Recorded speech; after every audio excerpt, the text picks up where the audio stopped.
And they're out of here. And then I'll make sure we have a quorum. We do.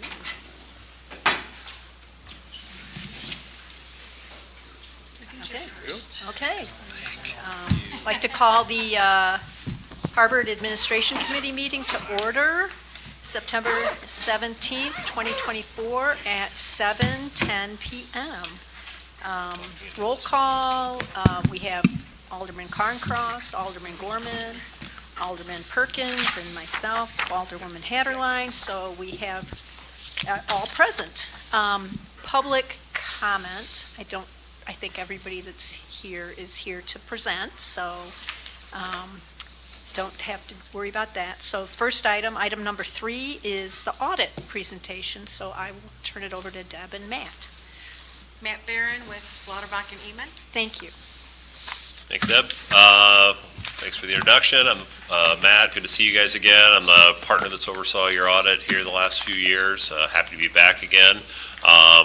Actually looking forward to this meeting because I think there were some things that ended up being done this year that got rid of some talking points and discussion that we've had in other years. So I think this should be a quick one based on the implementation that items that did occur. So as far as how our audit process goes, I've gone over this in the past. We start with our internal control testing. So that's where we walk through your processes, your internal control cycles, make sure you have an adequate internal control framework in place. We then come back for field work where we test the numbers that are provided to us by the team to help make sure that what we are provided ends up becoming materially correct, or in other words, they are what they say they are. And then we go into the report writing cycle to help us write these reports to make sure we're in compliance with all government accounting standards. Work back and forth with the team to have it be approved, and then brings us here to today. So we have 2 main documents that we're going to go over, the audit report and the management letter. I think everybody has copies of those, so. Excuse me, the management letter should be inside. Inside of the Yeah. board. Yep. Thank you. Perfect.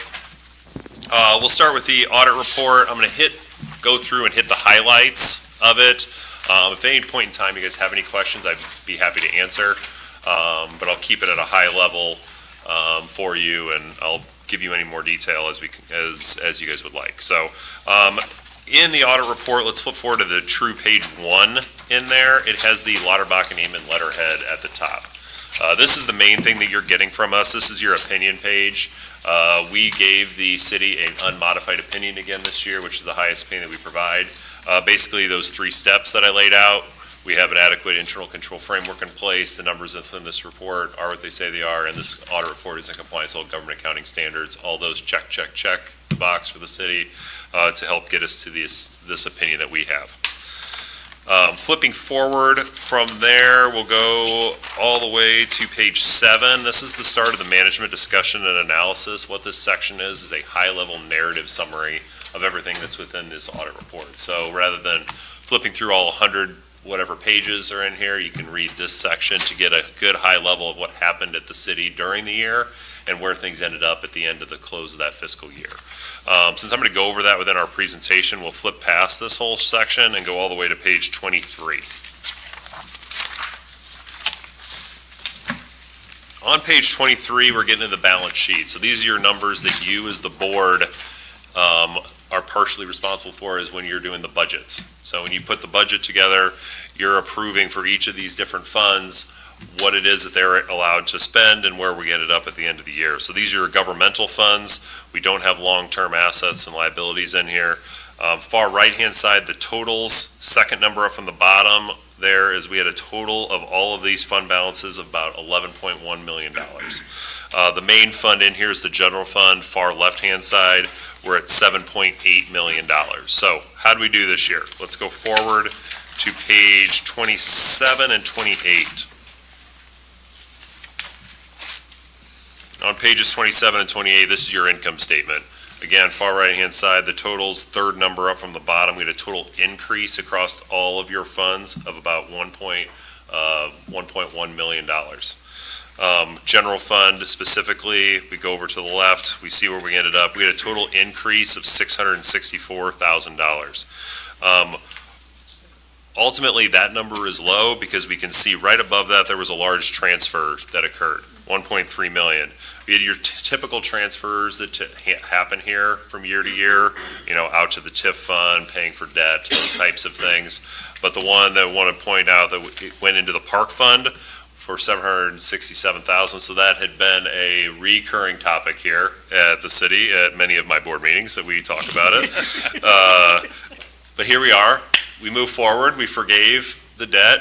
Congratulations. And now that number is no longer negative at the bottom. You can see we're finally at positive. So that gets rid of that management letter comment that would be talking about later. So really, if you think about the general fund in total, it's true operating in the middle. We're at an increase of 1.9 million.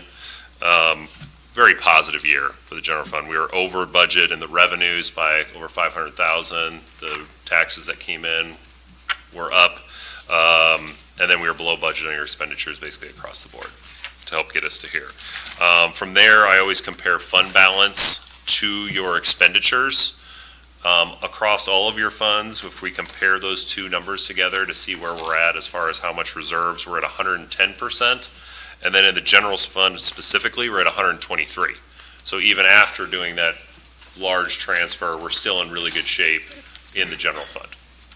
Any question here? Is that percentage listed here, or you just? I just calculated You just it. know the math, okay. I did the calculation for Okay. it. That's always something I do before the board meeting to calculate it out, because I think that's one of the main things that you guys should care about is which then goes into the whole fund balance policy and thing that's also been a discussion, that's also now been approved. Is just understanding where you're at as far as your reserves go compared to your expenditures. That shows your financial health. Any other questions there before we go on to the next set of financials? All right, going forward to 31 and 32, now we're hitting your water sewer fund. These are a business type fund, so we have to put all the long-term assets and long-term liabilities and treat this more like a true business, that it's self-sustaining. Right-hand side on page 32, second number up at the bottom. So this is your net position. The one I usually care about is the unrestricted number, the $3.6 million. So once we get rid of all that long-term debt, long-term liabilities, where are we at? 3.6 million in the good. So how do we do this year? Page 33. Income statement, again, third number up from the bottom, we had a total increase of 931,000. So very positive there. And when I'm comparing expenses to fund balance, I'm comparing back to that unrestricted, we're at 114%. So water sewer, positive with its operations and also having financial health there too with reserves. So Matt, when you say 114%, Yeah. how are you? I'm calculating that using the total operating expenses, so the 3.1 million. Okay, See that 3,158,000 there? yes. And then back to my unrestricted fund balance on the previous page of 3,600,000. Okay, so that's the ratio. Yeah, that's the one I think is way more applicable for this fund rather than. You strip out the long-term capital stuff, stuff, yeah. right. Take out the capital, because it's not like you're gonna go around and sell all the water mains and the tower and, like, that would be, And I doubt anyone would buy it. well, I mean, Yeah. the water tower is kind of a big deal around Yeah. here, so. Yeah. I mean, We kind of need those, though. Yeah, that's true.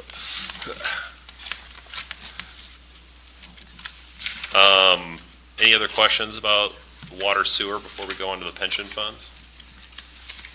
Yes, let's talk about the pension. Let's talk the pension funds. So page 35, on page 35, the trust funds, that is your police pension fund. It's kind of a new title that they had to give in these financials a couple of years ago. But that's what that is. So really, I like to look at page 36, where we ended up was 18 million at the bottom. It's 18.4 million. Change in the fiduciary net position, that's what the increase was. We were at a total increase of about $1 million. Ultimately, that had to do with your net change in fair value. We had a very positive year, about 12% increase in the net rate of return during the year. So ultimately, with these, what do we really care about is what our funding percentage is at. We're at 82%, which is the same basic number as the year before.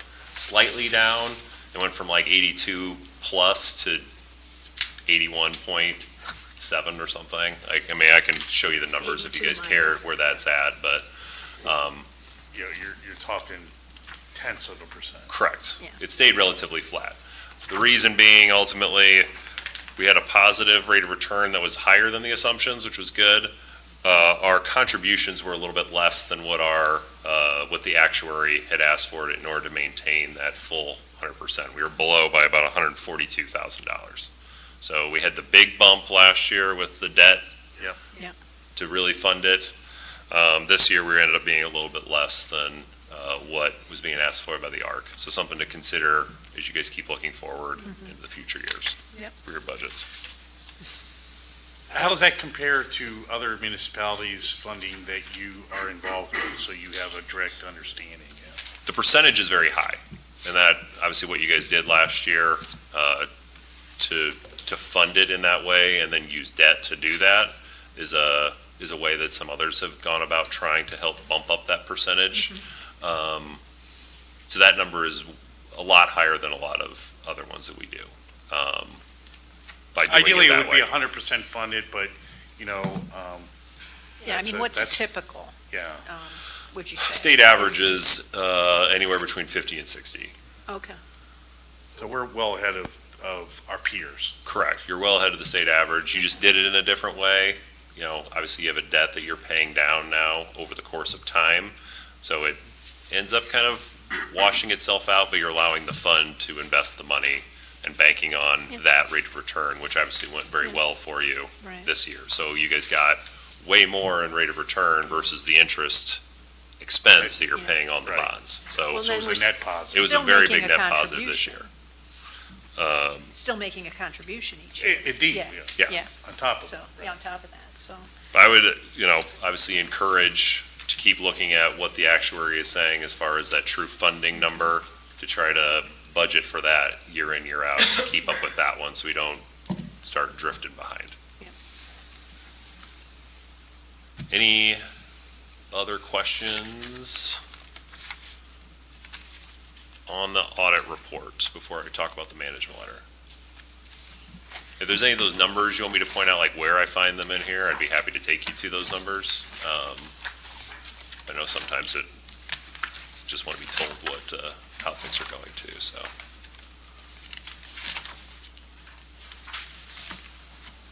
Okay, so, not hearing any other questions there, I'll go ahead and move on to the management letter. So, the management letter is information we're providing to you as leadership, additional items that we found within the audit. So typically I break these out into three main types. They're informational type items, things just want to give you a heads up on. 2, best practices that we see out in the industry, or 3, internal control findings. So if we find internal control findings, those are the bad ones. But as we get into this management letter, you can see that we did not have any new recommendations, no current ones. All we have is the prior recommendations that we're providing an update for. So, and there was no internal control findings within this report when we did. So we have an adequate working internal control framework. As far as prior recommendations go, we had 7 from before, and 4 of which have now been implemented. One of which we talked about already, the park negative deficit, and then the other one I already mentioned was the fund balance policy. So 2 that we've long talked about in many meetings have now been taken off the board, and a couple of the other accounting GASBs that we have to do to put into your audit report were implemented. So not really an impact for you guys this year, so not a big deal on either of those. What's left is, again, we have 2 more of those accounting statements that your auditors would be helping you implement into future audits that I don't believe will be significant impact to your financials. And then also a funds over budget, which was more of a heads up than anything. It was way fewer funds this year that were funds over budget. That's comment number 6. There was only 3 that were left. A liability insurance, economic development, and then the police pension. So what, could you explain what that means from a practical? Practical Standpoint. standpoint, you as the board had put together a budget and said, we are saying this is the amount that we'd like to spend. Ultimately, due to circumstance and everything that happened, those funds ended up having slightly more expenses this year than what was budgeted for. So we're supposed to communicate that to you as part of our job. It gets put into the audit report. It's just over what was budgeted. And so, for instance, with the police pension, so what would the reason have been? Because that's a big number. The way I booked it when I Oh. did the budget, Okay, which I've talked to Brad about, and we're going to fix that for Okay. next year. It's not over budget. It's just Okay. reported that way. Okay. Because of the way everything Yeah. works out with the bond payment and the way that I Right. put everything together, so okay, I'll fix that. okay. I suspected, it And, was something like that. yeah. Deb does have a bit of a narrative about that in her management response on that one specifically, to help with that. And is it just because the library liability insurance increased so much? Is that why?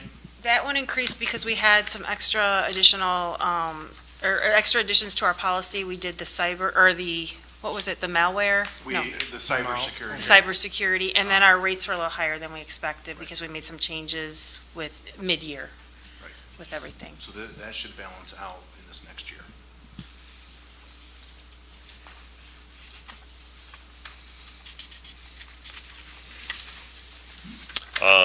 So putting that all in a bow, as far as my report goes, it was a very successful audit. We're obviously here today. We're well before the deadline for the comptroller's report of October 31st, here presenting, so that's all a good check mark.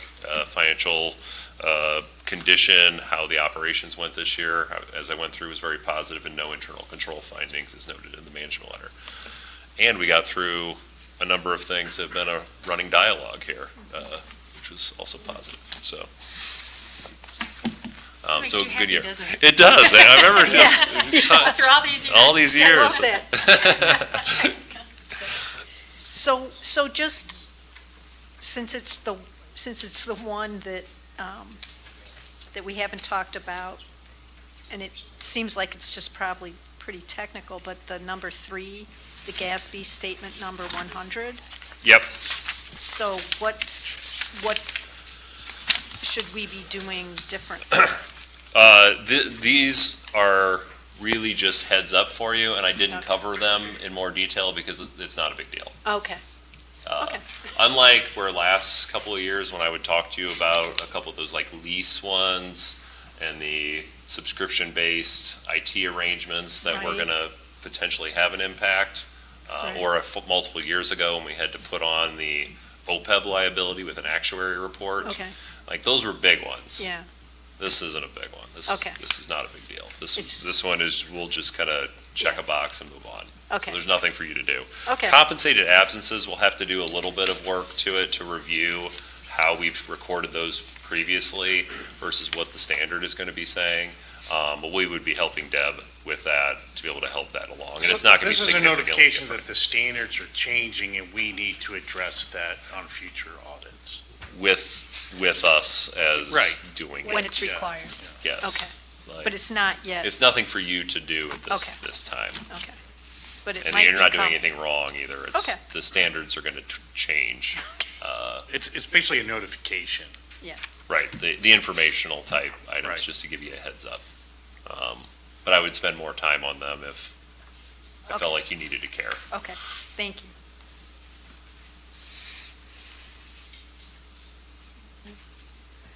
Are there any questions, comments?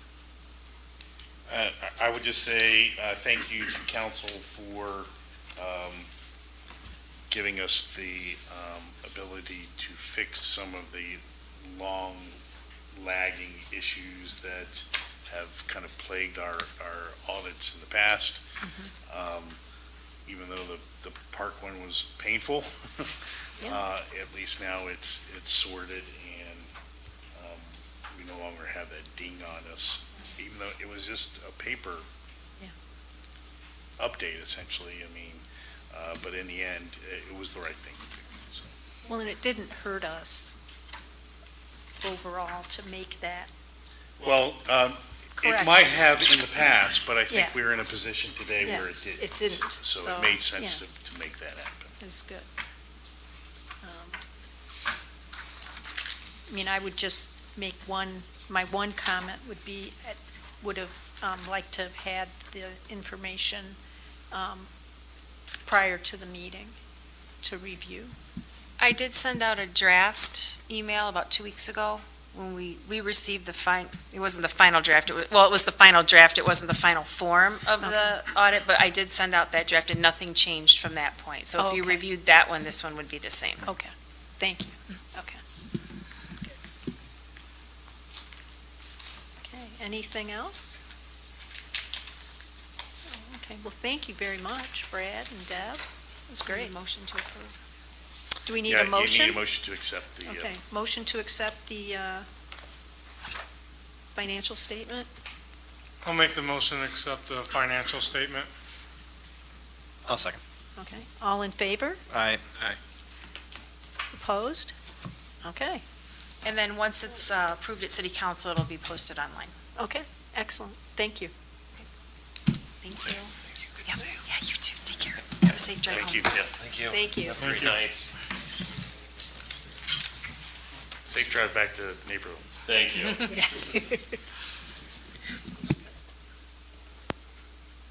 Okay, item number. Alderwoman Haderlein, real Yeah. quick. Yes, There's a lot of numbers in this, and a lot of it's redundant. It's just presented in different ways, but I just wanted to point out, starting on page 37 and running not real long to about page 58, if you take the time to read that, that gives a really good synopsis of everything within the budget and how our whole system works, and they do a really good job of presenting that. And it's the same every year. So once you read it and get a good hand on things, it's a lot easier to move through the things and have a better understanding.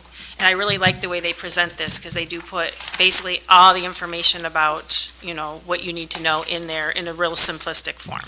So just wanted to point that out real quick. It's a very good narrative. It really is. And for our viewers or taxpayers who want to understand because if you understand how the city spends its money, you understand how the city operates. And the audit is really the best place to go look and kind of collate all that, so. it's a lot to take in, but it's all there, so, good. Okay, on to item number 4, the wholesome presentation. I think that's Mark and Randy. Yeah, and Alderwoman, just as a note for this committee, this is a presentation, just information only, and it's viewed as more of a Q&A. If you have questions or concerns, please bring them up. I know there's been questions, even like just the general makeup, because originally this started out as Meyer, and Yes. Holcomb is the one that's, I was going to explain all that. yeah, but and so I'm just kind of, it's for this group and also our listeners are out there, our viewers. And then I was requested to get a memo together. I received that request on Sunday, and unfortunately, because of the schedule I've had the last 2 days, I was unable to get it completed tonight. But I will have that issued out to this committee in a separate email tomorrow. Thank you.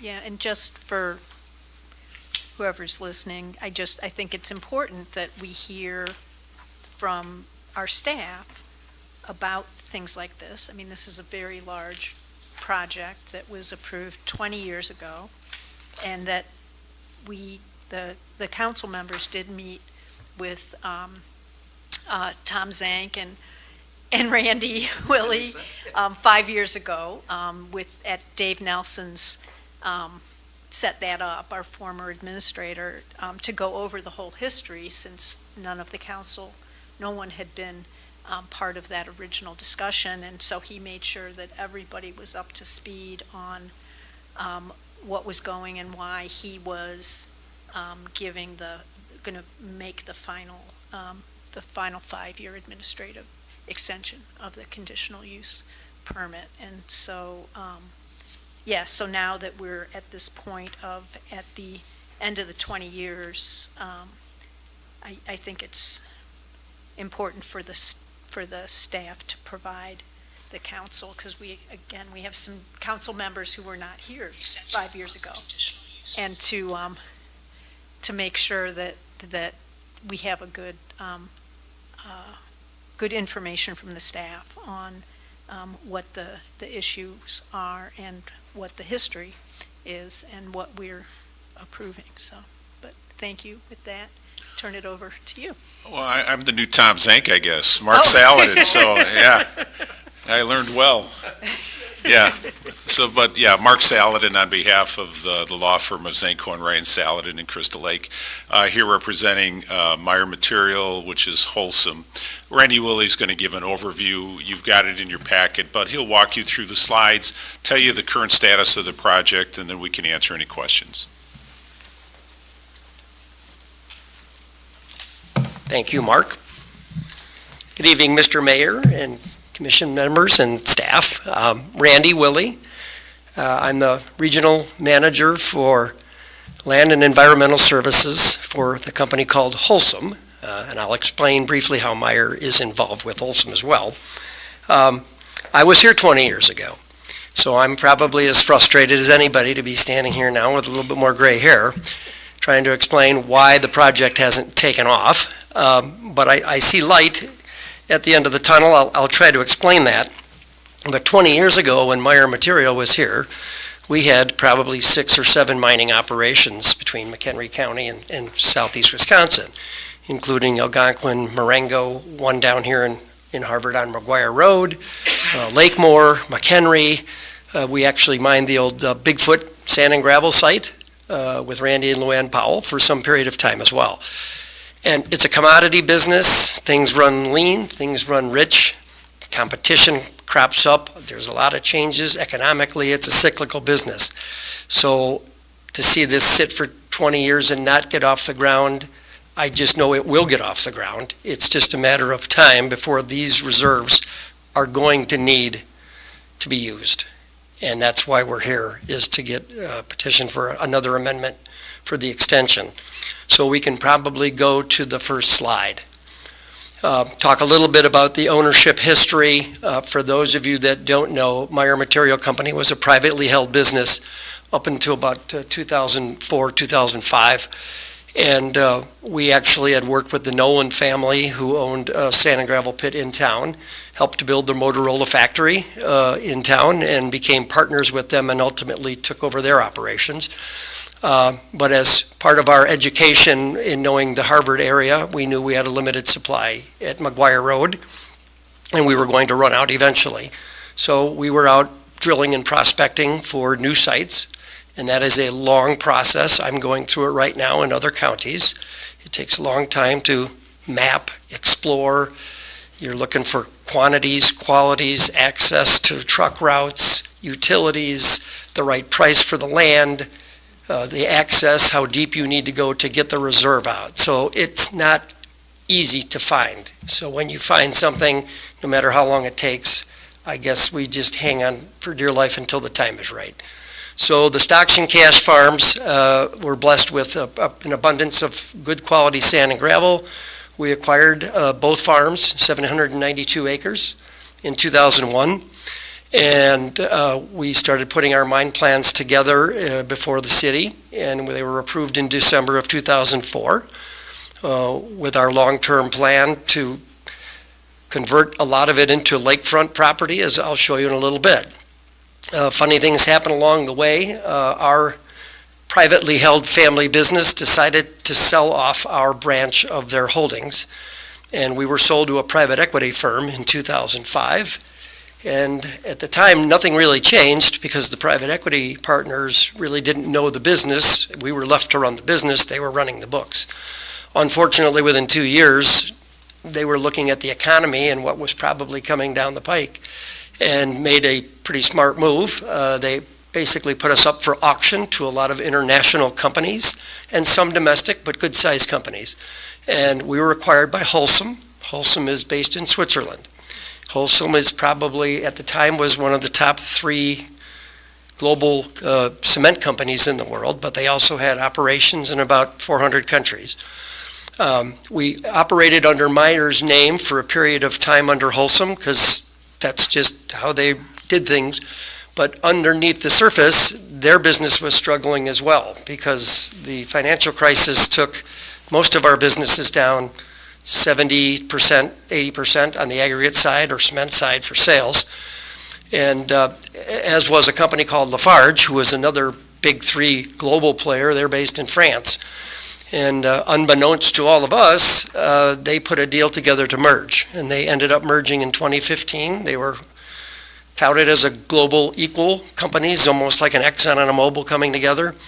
And in order to do that, they needed to purge and divest businesses to make sure that there was no anti-competitive behaviors. And from 2015 to 2022, we were named Lafarge Holcim as a brand globally. Locally, we carried the flag of Lafarge Aggregates Illinois because they had more sites in the Chicago market than we did. And so they kind of parked the Meyer Material name, but all the permits, all the ownership of the land has remained under Meyer. So ultimately in 2022, I can't speak for the people at Holcim headquarters, but ultimately there was a decision to rebrand back to Holcim, because I believe Holcim's balance sheet was the driving force in the merger. I can go to the next slide and I'll tell you the rest of the story. So in 2023, we went to the new logo and back to our original acquirer's name, which is Holcim, and rebranded across the country. There's an article there from Pit and Quarry magazine when they announced our portion of the United States. Holcim has probably 4 or 5 regions across the United States. We're kind of in the central, we were in the Mid-America region at the time. They're rearranging us a little bit now, but locally, despite all of the organizational chart movements and moving companies around, Meyer Material is an active entity. We still have our FEIN number that we did 20 years ago. We were an Illinois General Partnership when we came before you in 2004. We were transferred to a limited liability company in 2011, and the land all went with the limited liability company. So we are the sole beneficiary of the land trust that all of the old Meyer land is still in. So we can go to the next slide and dig a little bit deeper into the permits. So we talked about the Great Recession, and I know for certain I had to go back and reissue some permits that were on deadlines at the time, because the housing market went to zero for probably 5 or 6 years or more. In fact, I don't know how much of it's really come back yet. But developers are starting to move dirt, and we're starting to get some traction there. But after the first 10 years, we did not have an opportunity to open up the mine just due to business. And so we came back before you and had our CUP renewed, and we had our annexation agreement amended. And part of that annexation was because we promised to deliver the city a 52-acre park as part of the first cells in the mining process. And we weren't going to make that deadline, so that had to be amended, as well as a few other things. 5 years later, we still didn't open, and there's a longer tail to it. I'll explain in a little bit. But our business model changed. We got out of the concrete business. And so our mining footprint looked a little bit different than it would have under Meyer Material when we had 25 ready-mix plants in the market. But ultimately, we came back and asked for a renewal of our conditional use in 2019. The Illinois Department of Natural Resource permits that we had originally taken out in the 2010s had expired, so we had them reissued and had new bonds put in place, which are in place with the city today. They're state bonds. And then our CUP was recently extended administratively, and we're looking at our annexation agreement now, looking to set to expire again 20 years later on December 8th, 2024.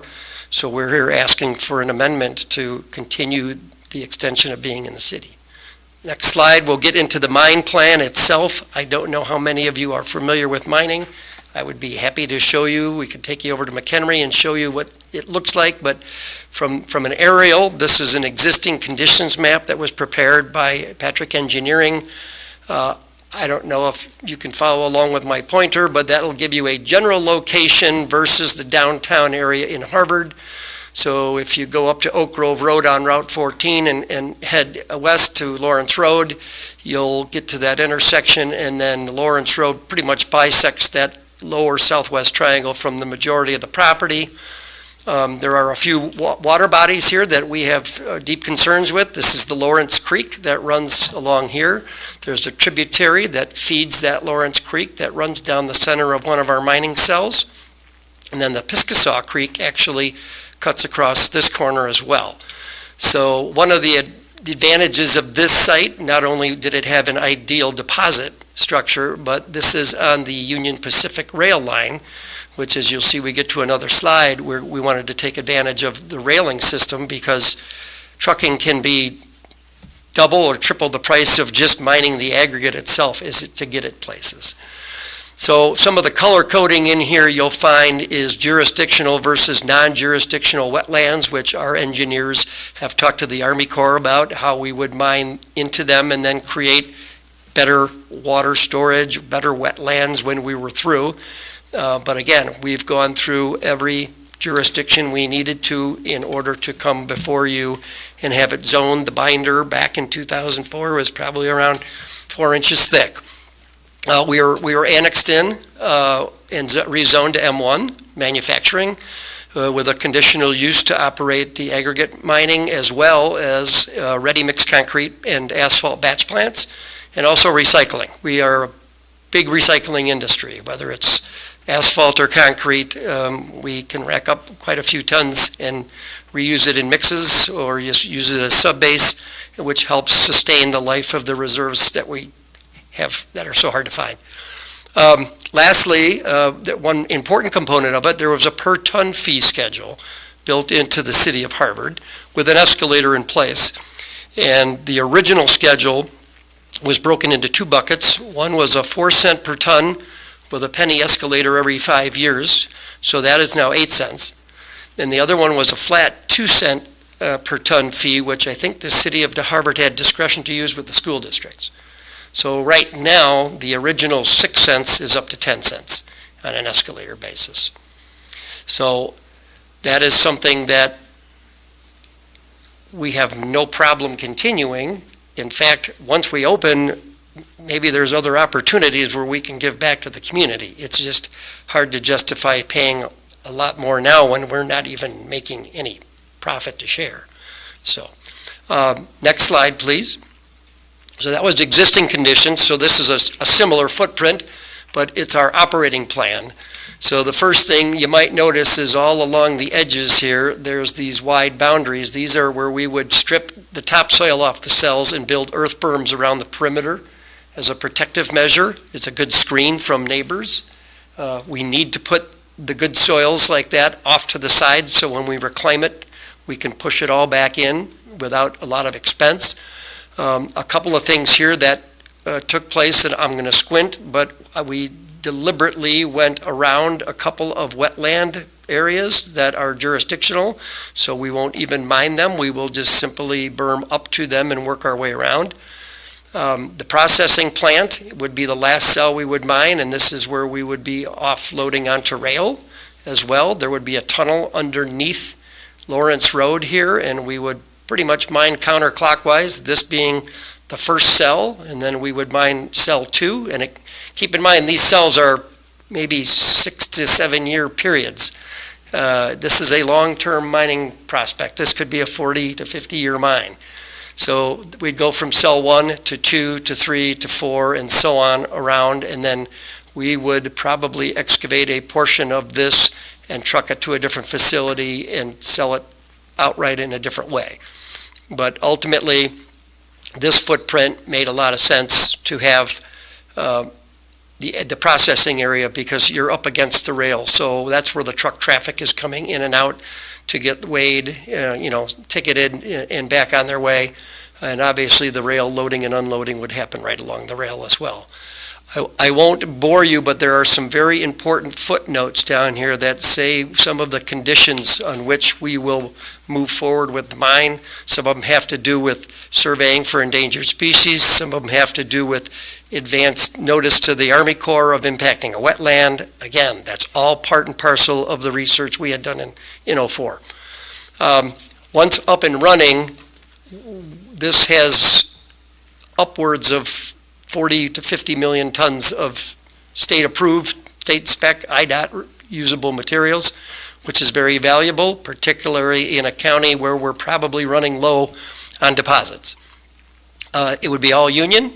Meyer was all union. Wholesome is all union. All of our unions are either 150 or Teamsters, depending on what they're doing. They're great wages, great benefits. I'm a trustee on one of the Teamster funds just because of my tenure at Meyer, and our funds are healthy. It would be a boon to not only the workers here, but I know there are studies out there that say for every mining person, they create 35 to 40 outside jobs, whether it's truckers or maintenance people on their fleet and so on. So Wholesome doesn't own their own trucks. This would be all customer truck traffic. Obviously, the rail would have to set up with switching with Union Pacific, and then we would look for, rail yards down the line. And there was a time we had a plan with Meyer to take it straight to Des Plaines, and those plans have changed. When Wholesome took over, we had leased our ready-mix plant to Ozinga, and ultimately Ozinga had built their own plant that was nearby, and it became redundant. So we ended up selling that property because Ozinga didn't want to keep it. But that's okay. We can find other offload sites along the rail. We reclaim as we go, so we never open up more than 1 or 2 cells at a time, meaning we're stripping one, operating in one, reclaiming one as you're going. You're talking about some big pieces of property opened up. Again, fencing, we're required to have fencing along some of these sensitive areas here for other reasons. All of these come with a 150-foot setback zone all the way around the property that provides a buffer to store not only materials but drainage if there's a drainage issue to keep it draining internally. And again, the UP rail line is there so we can reduce as much truck traffic as needed. So, and that was the game plan originally. What's the expected routes for the trucks? I have to go research that, but I thought that there was some language that had to do with improving some traffic signals. Is there a graph road? There is, yes. Is that north It's north of on Lawrence? yes, well, it's north and west. Yeah, I would have to look that up. There's a lot of detail in there, but yeah. Originally, we thought 90% of what we would do here would be rail. And I'm not saying that that's not going to happen, but there's going to be a need for gravel locally, Yes. I mean, and I'll get to that as well. So why don't we go to the next slide? Obviously, Sure. my concerns there are, the truck traffic. Absolutely. On some of these roads, which actually won't even be safe harbor roads, they would be township. They're township roads, probably. Next slide. Next slide, please. So now we're into the restoration plan. So now you're fast forwarding, 40 or 50 years, but ultimately, there's a 406-acre lake on this side, and as long as we get Army Corps approval, this tributary, we've engineered it, that we could remove the tributary and actually just have an entrance inlet into the lake, and then we would discharge back out of the lake, and it would ultimately end up right back in the Lawrence Creek. And so that we have already done studies on endangered species. I know there was a slipper shell mussel that was a concern, and there was something called an Iowa darter that was a concern, and I think both of them have been removed from the endangered species list. However, it doesn't matter. We would have to go through the Army Corps and through the chain of command with IDNR over endangered species, no matter what we do. That's all part and parcel to doing I it know right. in this area, the Blanding turtle. Blanding's turtle is the other and one. the rusty patch bumblebee. Okay, didn't know that one. Okay. So we have, speaking of the Blanding's turtle, the Blanding's turtle was sighted, I think, a mile southwest of here, and when we went through consultations with the DNR, there is a plan in place. when we open up the land, there is conservation plan, there's basking logs.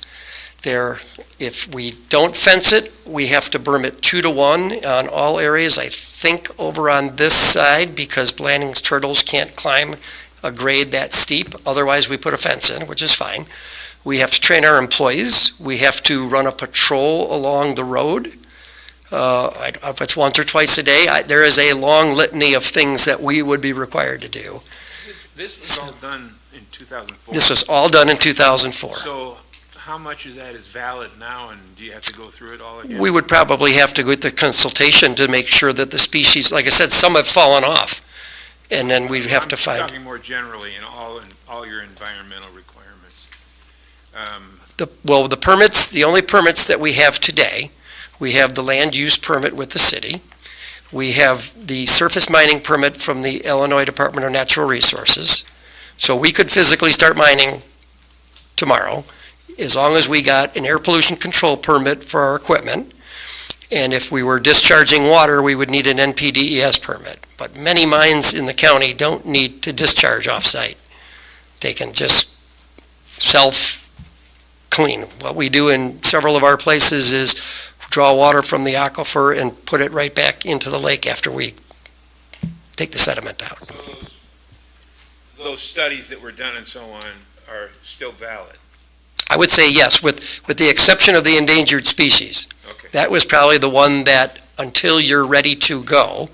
Otherwise, I think the wetlands haven't changed. The wetlands are the wetlands, but I guess if we could survey them, resurvey them just to make sure there wasn't a change, those would probably be the two that are subject to higher levels of just like not operating permits, so.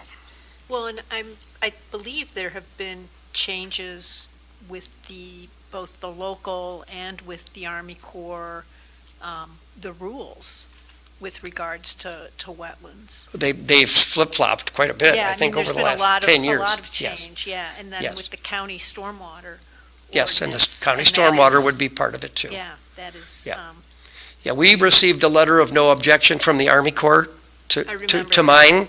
Yeah. It's only when we get to the sensitive areas where they have jurisdiction where we would need to, 2 years in advance, ask them, hey, this is where we want to go next.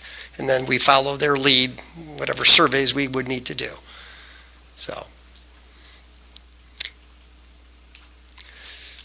ultimately, the park that the city would get would have the shoreline here. This is the bottom of cell 1.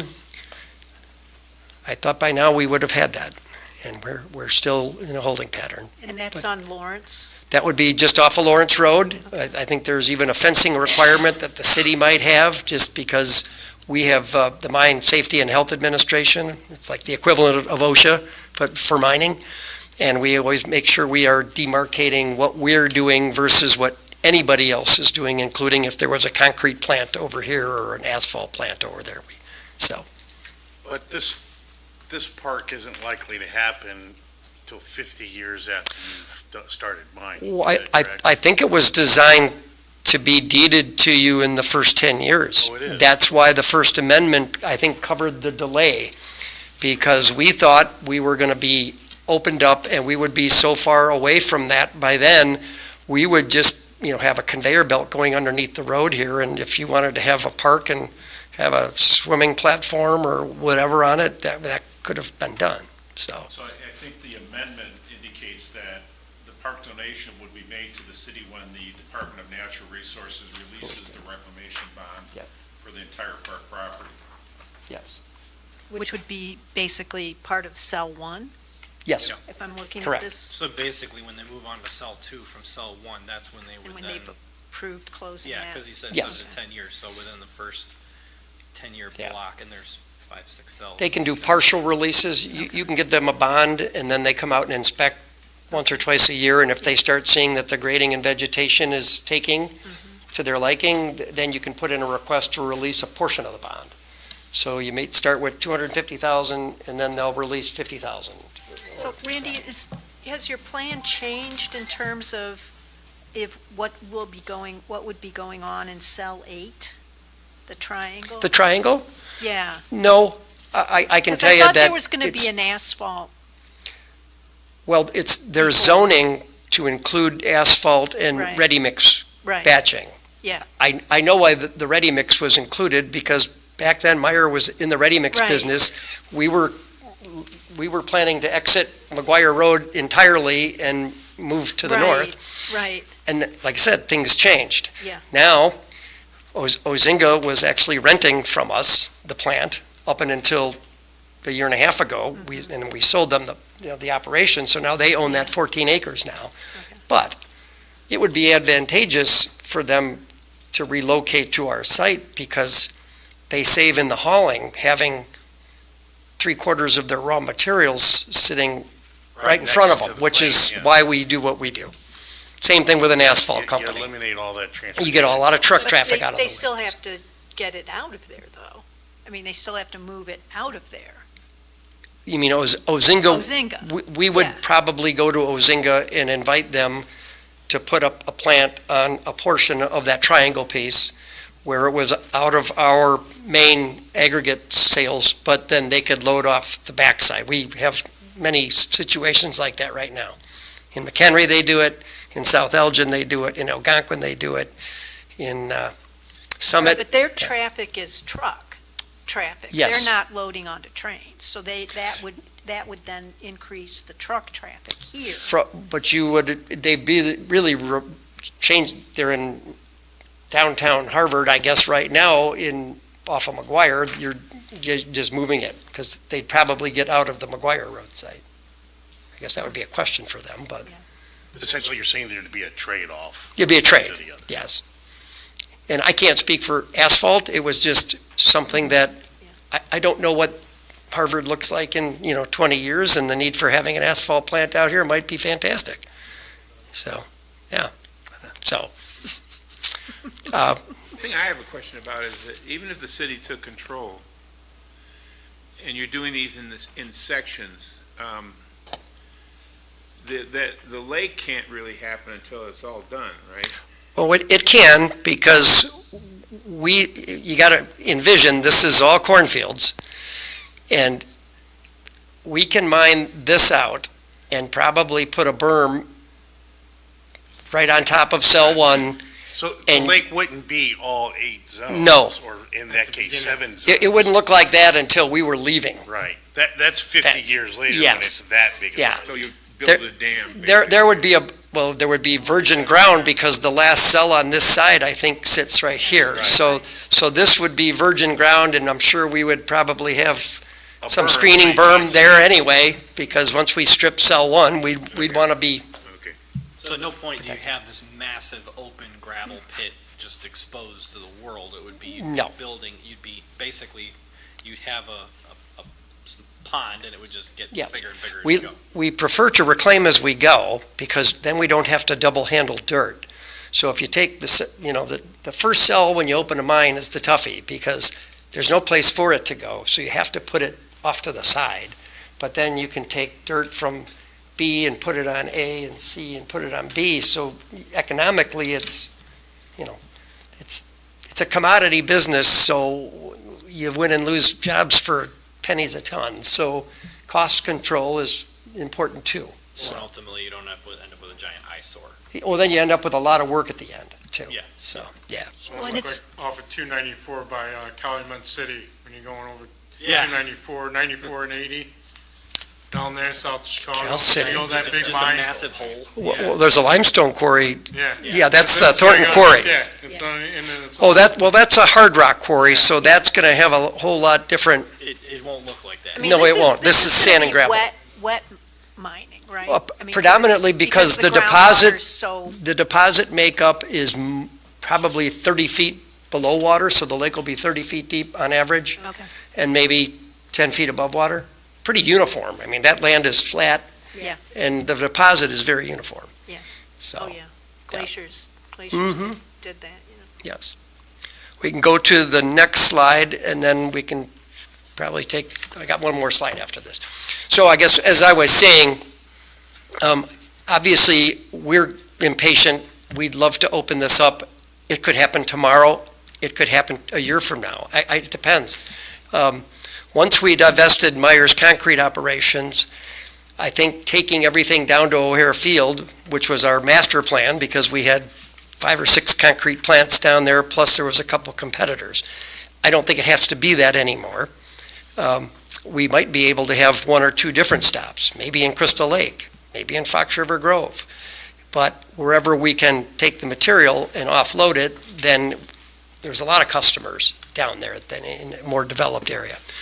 I would say that the economics are improving by the day, because as I look around McHenry County, and I've been here a pretty long time, there's probably half as many mining operations as there used to be, and some of the biggest are long gone. In the Crystal Lake, Algonquin area, there's probably 3 mining companies that were there for 80 years each, and that's all pretty much exhausted now. So the replacement aggregates within the county are coming from different corners. Marengo, there's a stretch in Marengo that's got a few operations. Jack Pease has one outside of Woodstock. There's a couple small ones that maybe make material for themselves, but like true commercial, sizable operations are few and far between. So it's just a matter of time before I think we're going to be able to take advantage of material, getting it in places where we can reach competitively. I said 5-year outlook is realistic. I don't know if there's a lot more building going on. I mean, I keep hearing about data centers are popping up everywhere, and I know solar farms and everything else that are coming. Maybe there's a lot more development that's even going to be local that we could be taking advantage of too. But I guess the bottom line is it's a non-renewable, it's a very valuable resource. It takes a long time to find it, get through all the hoops to get it zoned and ready. And unfortunately, because it's a slow-moving business sometimes, it's been unfortunate that we've had to sit on it for this long. But that's why we're here. I remember the presentation from about 4 or 5 years ago, because this was 2019. Yeah. I don't want to say it was the same it was basically the same position, but it basically was. We were sitting on the verge of a development boom, potentially a lot of commercial being built up, and a lot of these companies were exhausting and consolidating. So it's kind of like we're getting ready for big movement, and then COVID just killed everything. Yeah. So I can understand where we're kind of back to where we were in 2019. And then we had a strike in 2022. Yeah.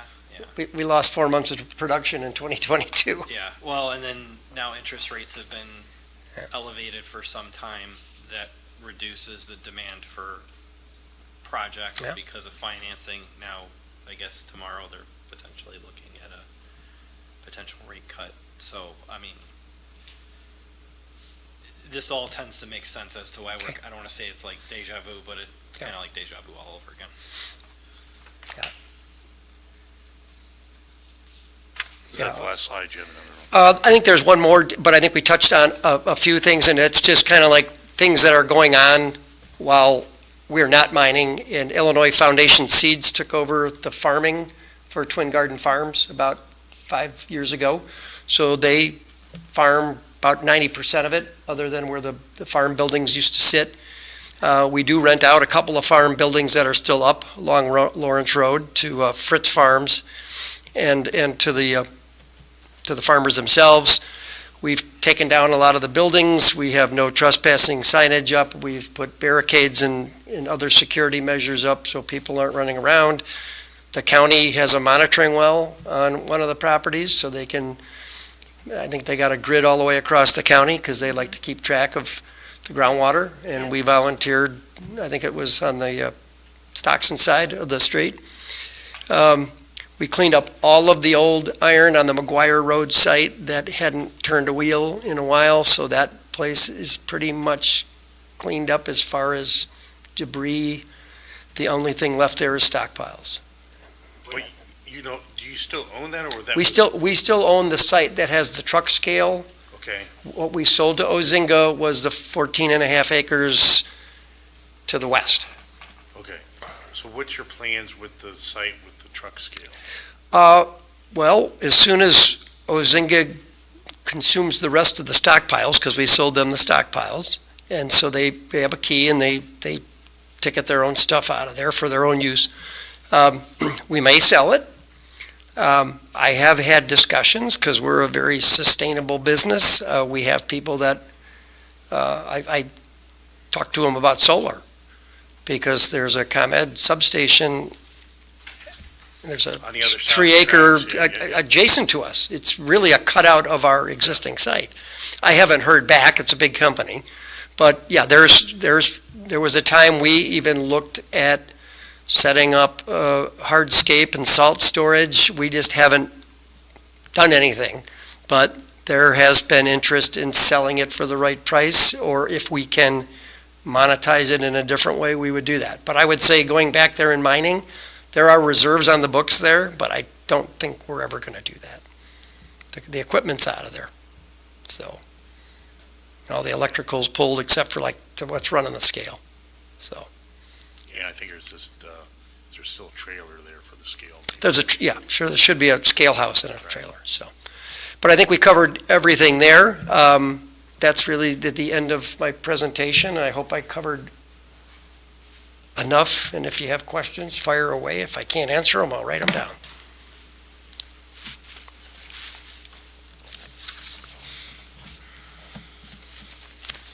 The only thing I'd add is, from a reclamation standpoint, you only have to look to Crystal Lake and Three Oaks Recreation Area to see, what a beautiful site it could be.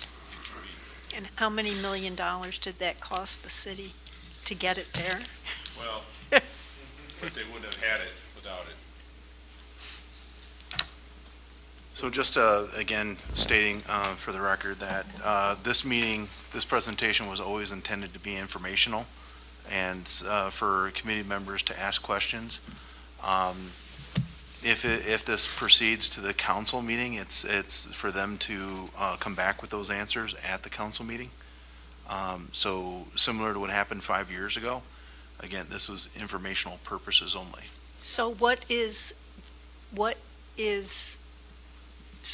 going to be on the agenda at the council meeting? Right now, I'm going to guess based on some information that Monday or Tuesday's presentation won't happen because they're, I just dive right into it. So the other reason why this is informational is because of 65 ILCS 5-11 or 5/11-15.1-1. I know that's a mouthful. And what that essentially says, and it's a law, I have not confirmed when it went into effect, but it just stipulates that annexation agreements cannot extend beyond 20 years. So at this point, and this is new information to all of us. We're seeking out what the next steps are. More potentially, instead of an extension and annexation agreement, this would convert more into a developer agreement. And then that also means that the CUP that was previously agreed upon, which for those that are following the contract, if you look on, it is section K, K2, page 3, last sentence, that specifies that any extensions, as long as the previous agreements like the bond and so on are presented, that any extension would be automatic. And so that's why the CUP was administrative. But that is before we found out about the about 65 ILCS. And I'll save myself from repeating the numbers. Yeah, So- but the agreement was always for the annexation to be 20 years, so it didn't make any sense to extend the conditional use permit prior to Well, keep in something, mind, decision being made on the annexation agreement, because the conditional use permit means nothing if the annexation agreement expires.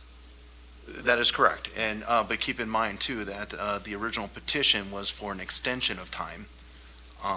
And so everything, as you pointed out, the CUP being agreed upon has no impact on whether or not, under the original situation, whether or not the annexation agreement would continue. that would still be a decision of the council. And if the council had, say, just voted 5-3 or, 5-3 against the extension, then the CUP would go away with the extension come December 8th.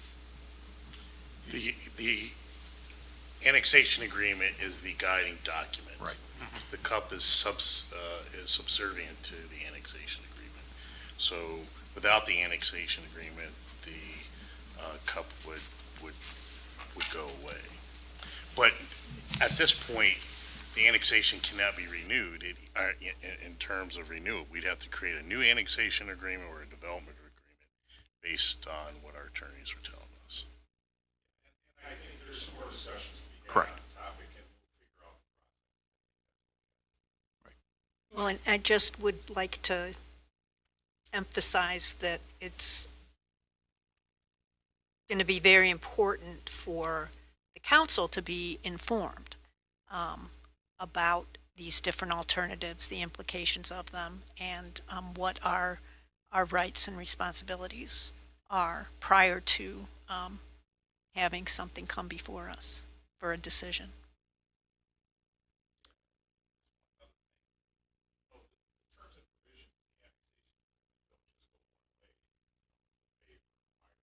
It also benefits the city, parks, fees, nations, things of that nature.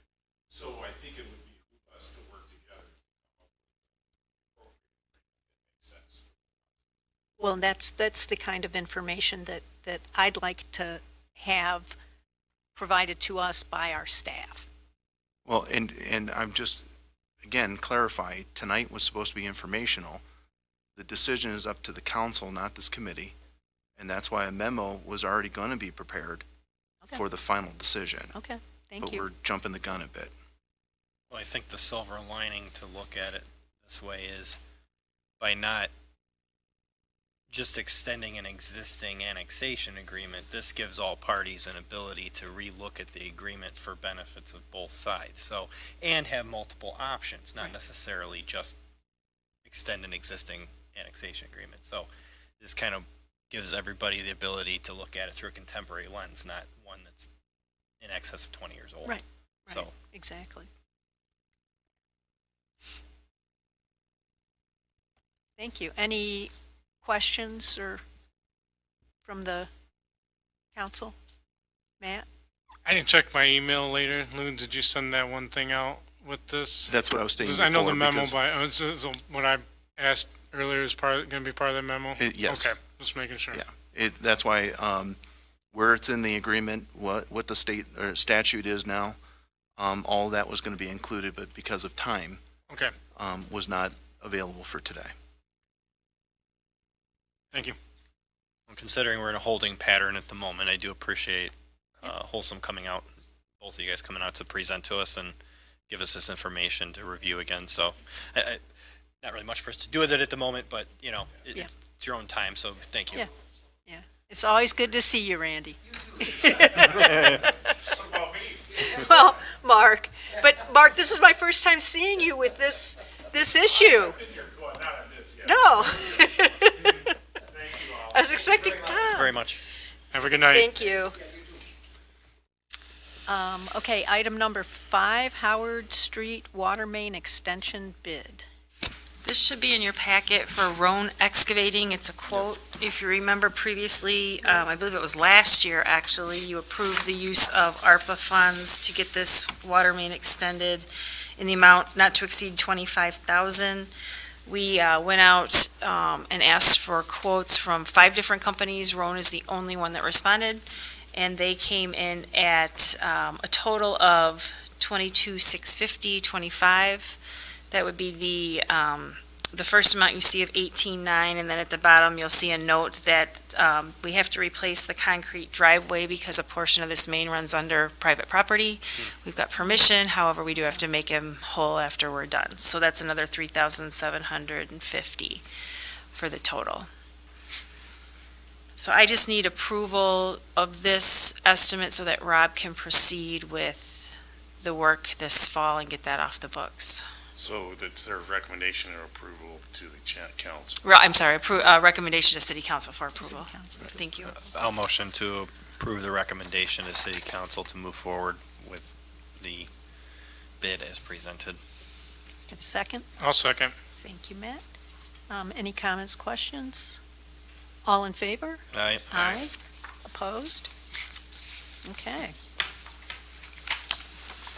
Goes to council. Well number 9 generator, ARPA funds. This is, goes back to last city council meeting. The approval was made to have Christopher Burke proceed with doing some cost estimates as well as going to bid on well 9 generator, which was part of one of our IEPA violations that we have to take care of yet this fall if possible. We had originally gone and looked for a grant to try to fund this, but we don't think we're going to get the grant in time to make all of the deadlines. We have, after the approval of the water main extension that you just made, the balance remaining in our ARPA funds is $325,550.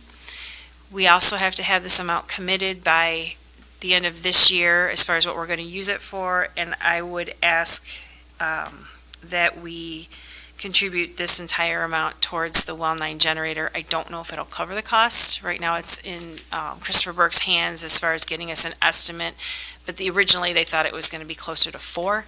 So we'll probably have to come up with some additional funding, but if we could get approval to tag the remainder of these funds to that well 9 generator, that would be very helpful in funding that as well as getting our reporting requirements before the end of the year taken care of. So is this table, is this Item ARPA? number 4 on your Okay. table. So, but is this all the ARPA? I don't know what you're looking at, I'm sorry. It's in the packet, says so- draft only, and I don't have the packet. Do you have a? Yeah, here. I believe this was part of the capital improvement plan. Yes, that's part of the capital improvement plan, so this project's been on the radar for a long time. And it actually wasn't on the radar for this coming up year or for ARPA funds. However, because Jim was inspected out there, originally the well 9 generator, or the generator, one of our wells needed to have a generator per IEPA standards, and originally it was a recommendation. It's been a recommendation for so long that it is now a requirement. So, yeah. because, yeah, it looks like it was So basically, we're planned- forced into it. It's been on planned our for 5-year plan. 2026. Yes. Okay. So basically, we're just having to move it up a couple Essentially, years. the IEPA said, you guys aren't taking our recommendation, it's now mandated. Right, Yeah. That's essentially, yes. right. And we need it anyway. It's really important to have that, Yep. you know, if you lose especially power, at well you have- 9. yes. If we lose power, well 9's going to be able to do a lot for us until we can get things back up and running, so. It's good for your emergency operations planning. Yes. Well, the goal is to have all of them on a backup system anyway, so, this is just, In the grand scheme for EOP or emergency operations planning, it is not just the wells, but your lift stations Yep. and also the wastewater treatment facility that we just spent a ton of money on.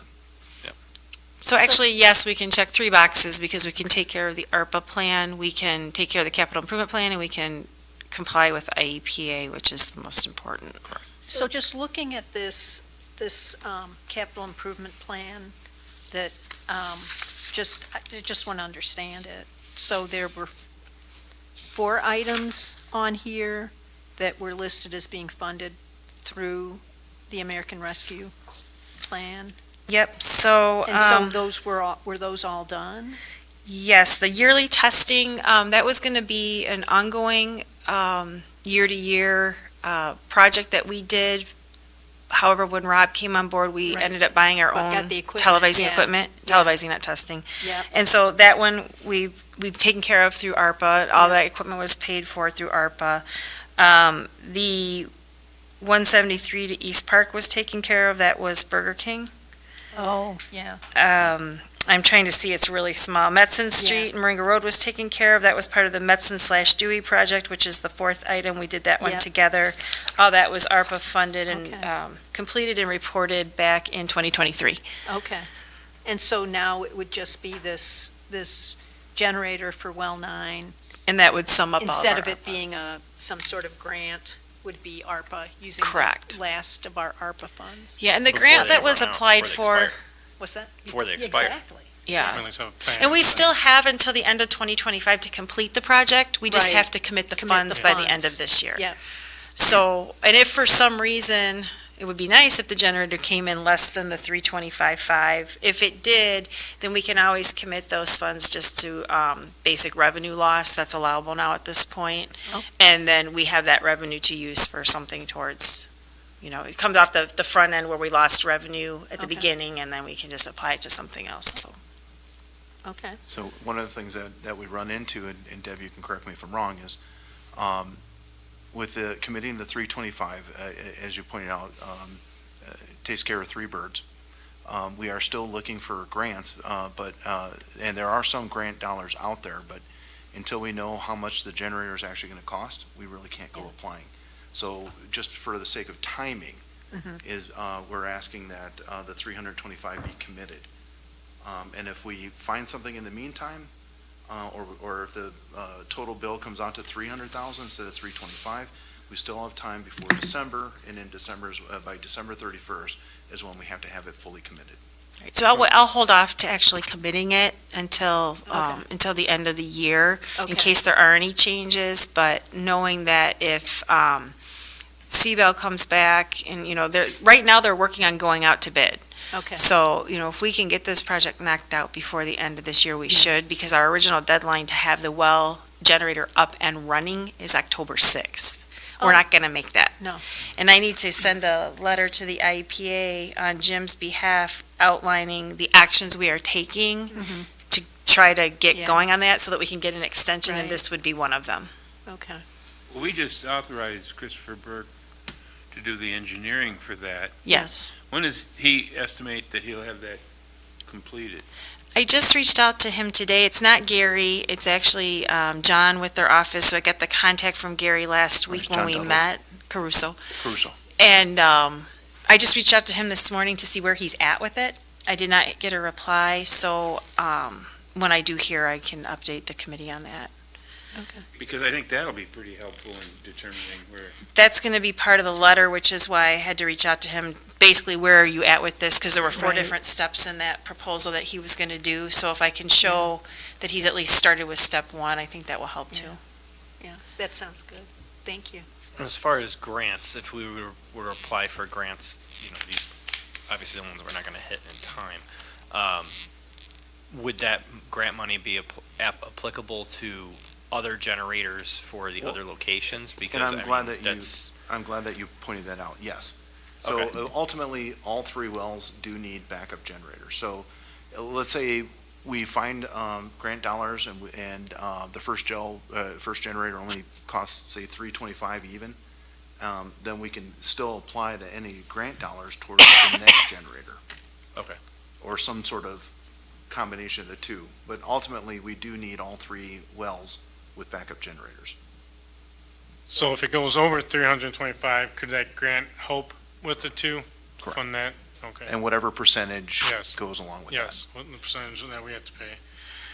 But it would have to be used for a generator.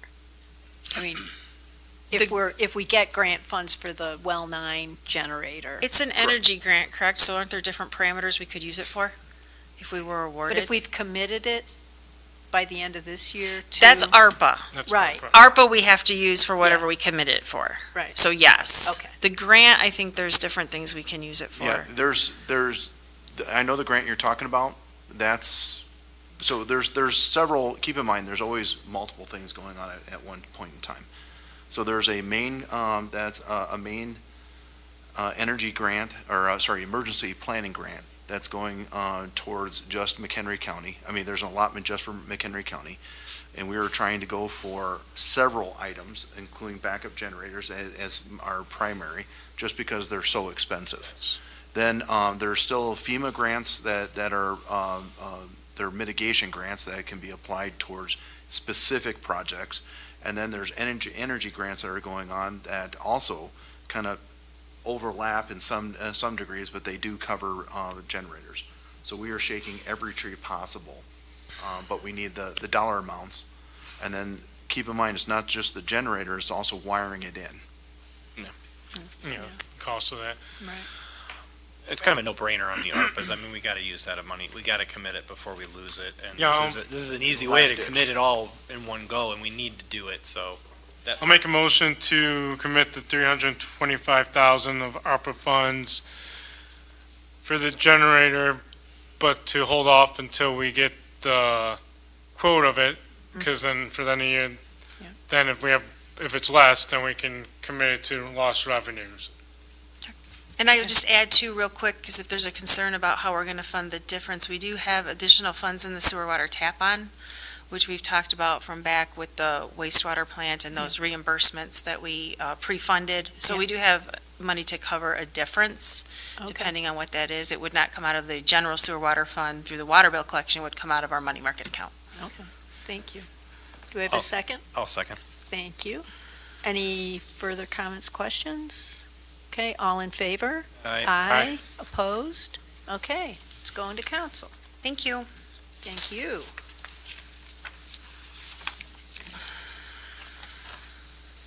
Okay.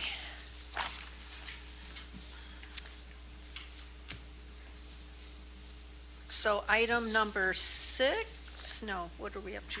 7, strategic vision.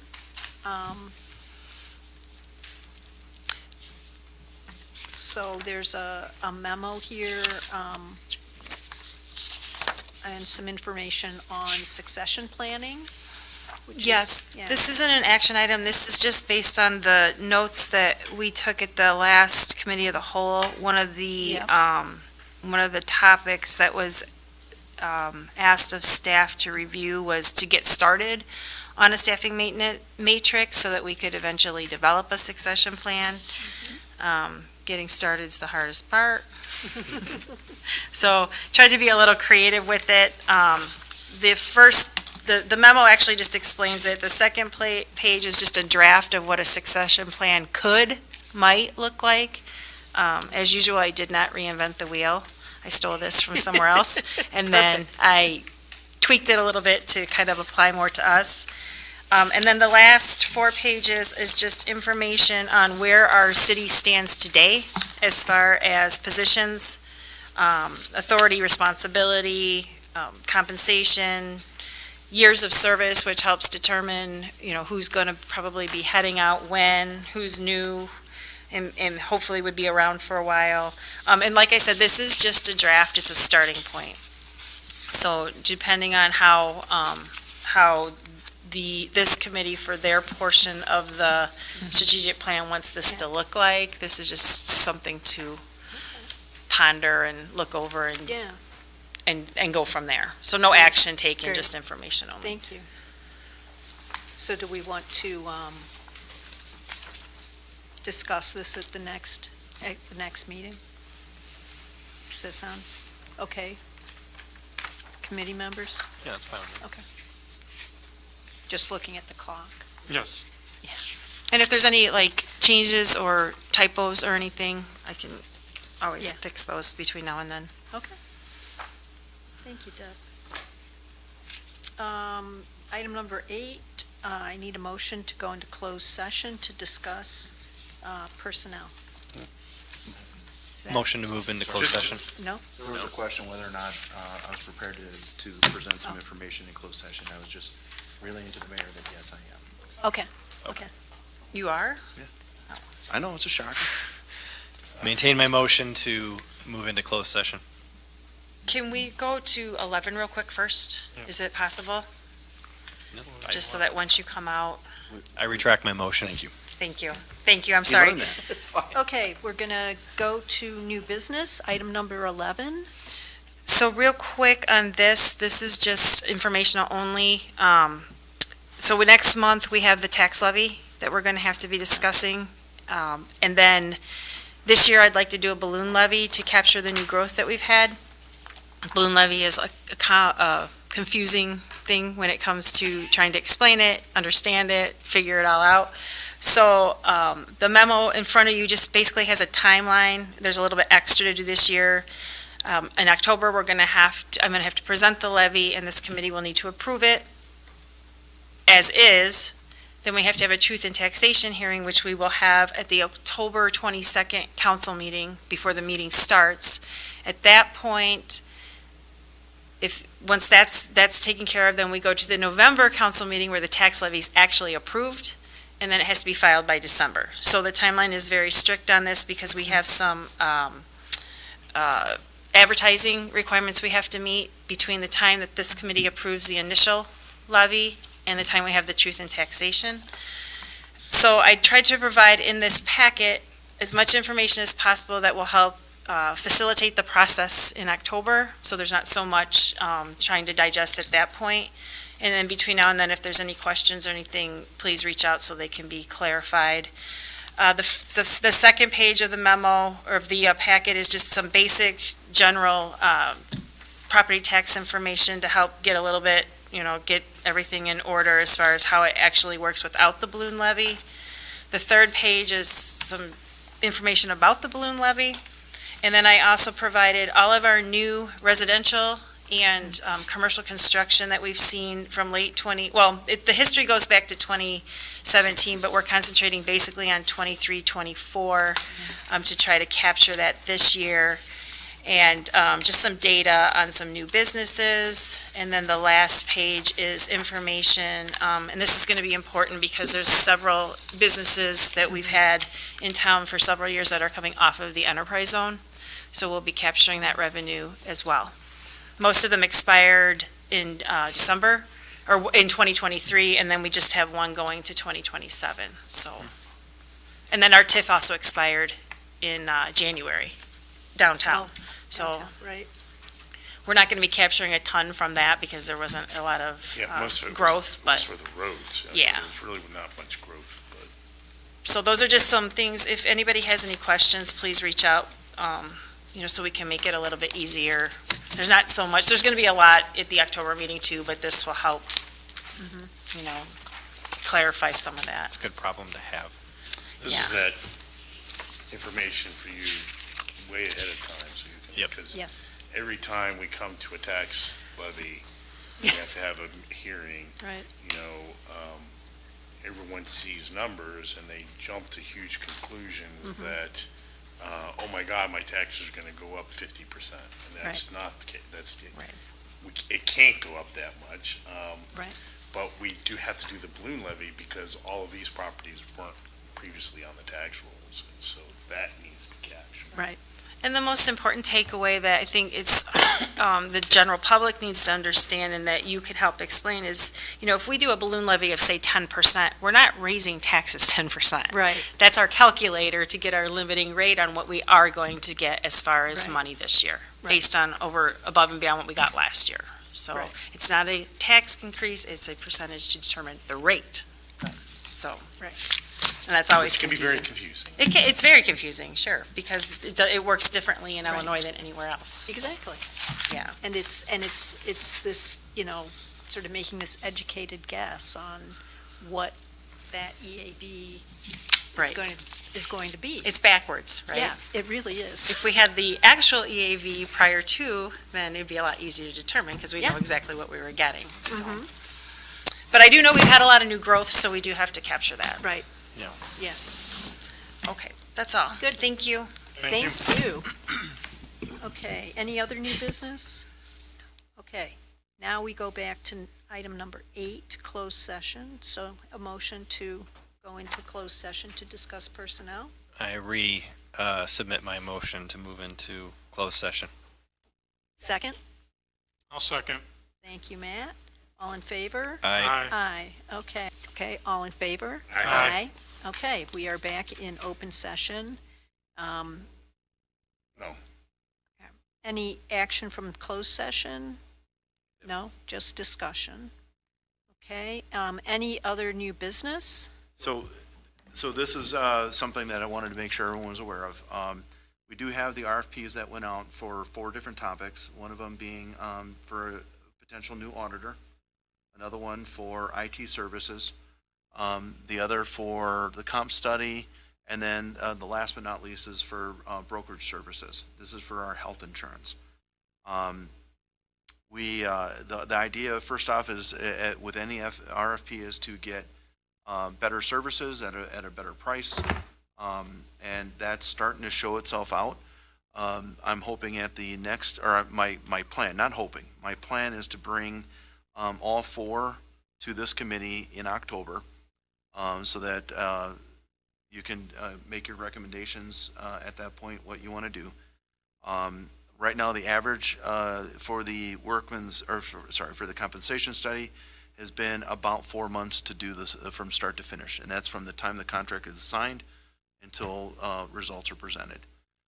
What I am starting to see out of the IT services is an increase in a lot of freebies that are added in compared to increase in services, some of which we were paying for before, which are being included.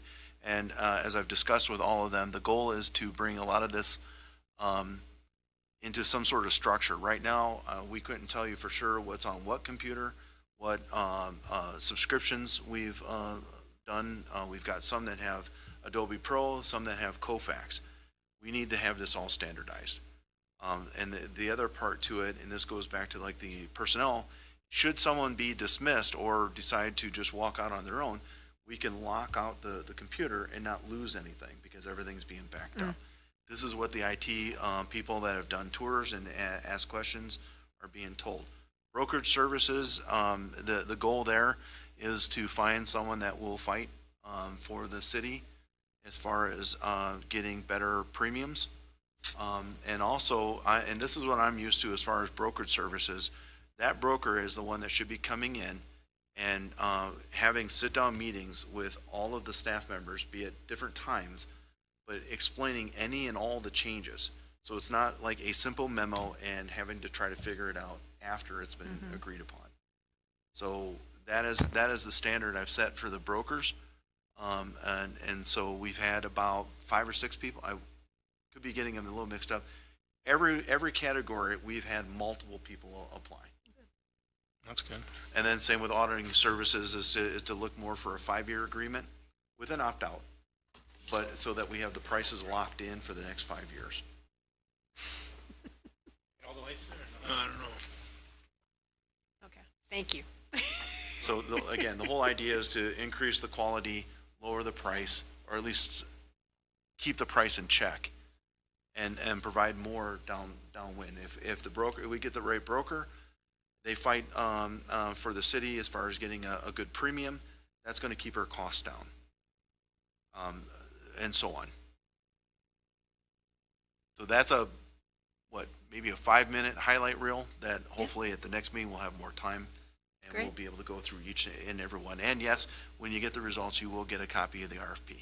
This IT thing, is that the one we replace that outfit in Crystal Lake? Is that what you're talking about? Potentially. Now, CSI did submit as well. And again, we're seeing some that you typically see that are just out of the ballpark as far as price. And you see some that are a bit more competitive. And the idea is even the ones that that we currently have want to stay with us, they need to add more without drastically increasing the price. Shake the tree, see what happens. And we should be doing this every 5 years. Is Mike Vest included in this process on Yes, IT? for the IT, yes. I did the first part, and him and I are going to review so we can make a proper recommendation to this committee and eventually the council. IT is not my specialty. That's all I have. Thank you. Any other new business? Motion to adjourn? I'll make that motion. Thank you, Matt. Second. All in favor?